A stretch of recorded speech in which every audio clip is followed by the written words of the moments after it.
Сретение е еден од 12-те големи црковни празници, заедно со Рождество, Богојавление, Воскресение. Има длабока спасителна смисла.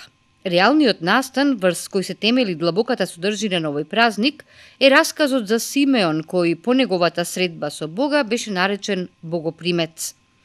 Но овој старец преку ангел му било кажано дека нема да умре, дури не го види Месијата. Крајот на неговото чекање доаѓа 40 дена по раѓањето на Исус Христос.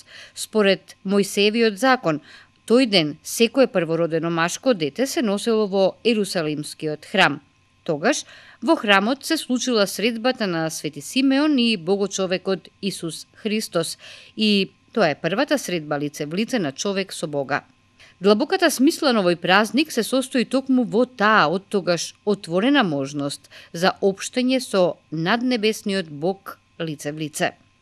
Денот Сретение Господово меѓу христијаните се празнува уште од самиот почеток. Со богослужба, празникот одбележан меѓу православните верници во регионов.